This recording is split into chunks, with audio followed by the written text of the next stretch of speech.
Remontuojant būstą, vienas svarbesnių darbų – senų langų keitimas naujais. Pakeitus langą, dažniausiai iš dalies arba visiškai pašalinamas angokraščių tinkas.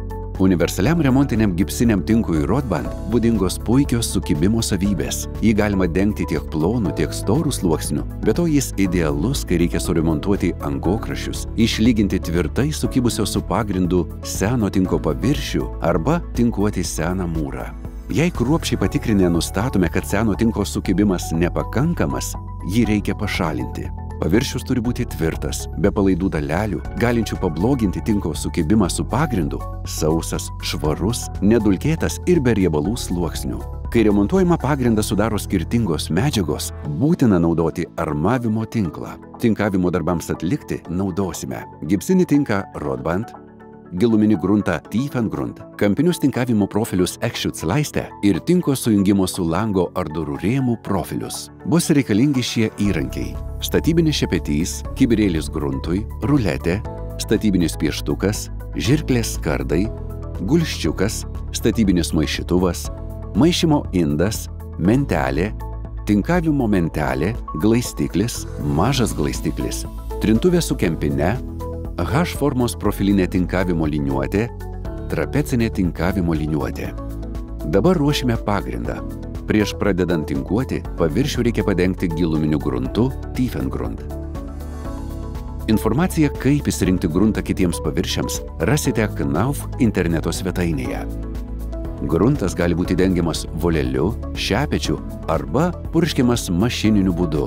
Tinkavimo darbus galima pradėti tik gruntui visiškai išdžiūvus, ne anksčiau kaip po 3 valandų.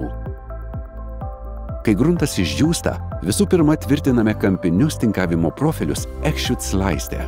Kampai atkerpami pagal angos matmenis. Iš pradžių patogiau montuoti vertikalius kampus.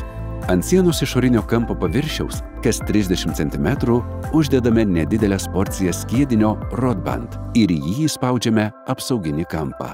Įsitikiname, kad kampas yra statmenas lango rėmui. Gulščiuku patikriname jo vertikalumą.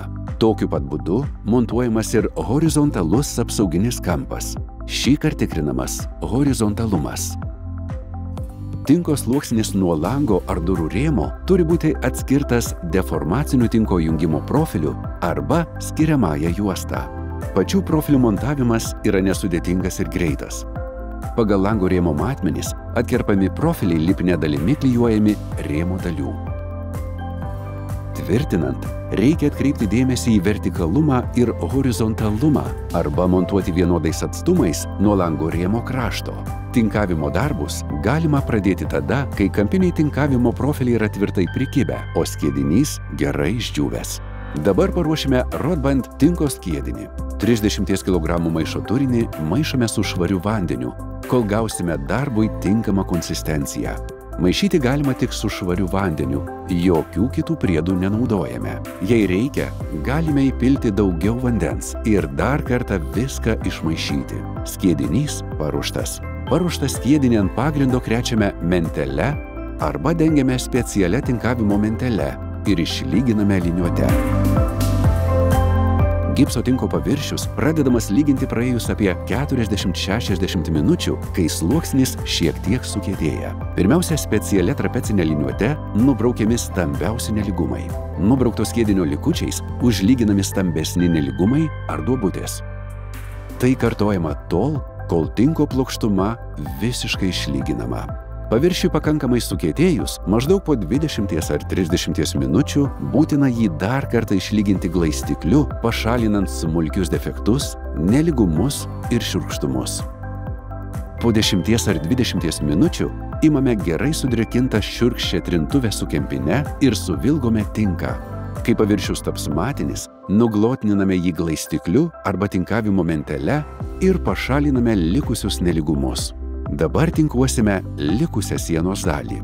Taip pat kaip tinkuodami angokraščius, iš pradžių skiedinį ant pagrindo užkrėskite mente arba denkite jį naudodami tinkavimo mentelę ir išlyginkite liniuote. Gipso tinko paviršius pradedamas lyginti praėjus apie 40–60 minučių, kai sluoksnis šiek tiek sukietėja. Paviršiui išdžiūvus, ant jo jau galima dengti dekoratyvųjį tinką, kurio grūdeliai didesni nei 2 mm arba Knauf plytelių klijais klijuoti plyteles. Jeigu paviršius bus dažomas, ant jo bus dengiamas smulkus dekoratyvusis tinkas arba klijuojami tapetai, jį būtina dar kartą išlyginti glaistikliu ir pašalinti likusius smulkius defektus bei nelygumus. Toliau paviršius drėkinamas kempine ir glotninamas glaistikliu taip, kaip rodėme remontuodami angokraščius. Paviršiui išdžiūvus, ant jo jau galima dengti dekoratyviojo tinko sluoksnį, kurio grūdeliai didesni nei 1 mm, taip pat vidutinės ir stambios tekstūros sienų dangas. Siekiant išgauti paviršiaus paruošimo lygį Q3, per 1 ar 2 valandas reikia atlikti pakartotinį glotninimą. Kad tai padarytume, dar kartą suvilgome paviršių ir glotniname jį glaistikliu. Jei planuojame paviršių dažyti faktūriniais dažais, po tokio apdorojimo jo glaistyti nebūtina. Glaistymo darbus galima pradėti tik tinkui visiškai išdžiūvus. Sienų ir angokraščių remonto darbai atlikti.